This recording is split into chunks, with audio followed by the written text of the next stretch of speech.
by Rishi Raj RRP। मोरे रनिया जले छठी घाट घाट होइने हवा जले छठी घाट को जलिया जले छठी घाट घाट होइने जलिया जले छठी घाट दौड़ा लेके अपना माथे हो जब बिहिया माई के साथे हो दौड़ा लेके अपना माथे हो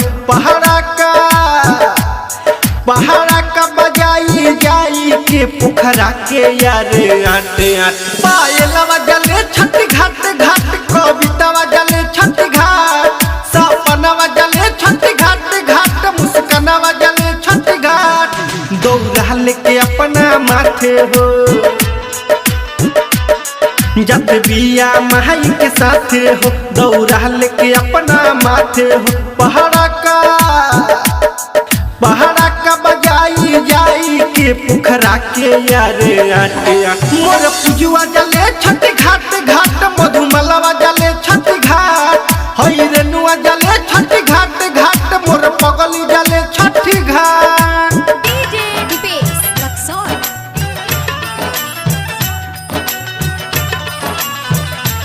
Recording by RRT Digital Recording Studio Chhadadanu। छठी माई पर धैल प्यास हो कहेले की दी दुल्हा झकास हो छठी माई पर धैल प्यास हो कहेले की दी दुल्हा झकास हो दौड़ा पर धैल सदियरी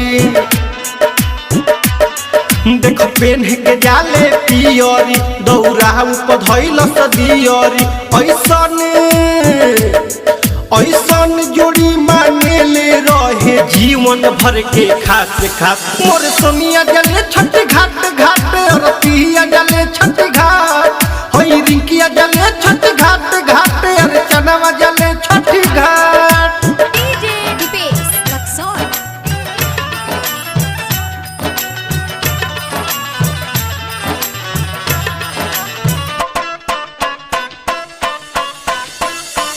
साचे बाते कहते बानी सुन यारे राजेश राजधानी साचे बाते कहते बानी सुन यारे राजेश राजधानी धस सुन धर्मेंद्र हो ऋषि राजे संगे रविंदर हो धस सुनो धर्मेंद्र हो कहले की जाके करब हम मोर माई के पूजा पाठ चंदनिया जले छठी घाट घाट नंदनिया जले छठी घाट प्रियंका जले छठी घाट घाट मोर रनिया जले छठी घाट। Recording by RRT Digital Recording Studio Chhadadanu।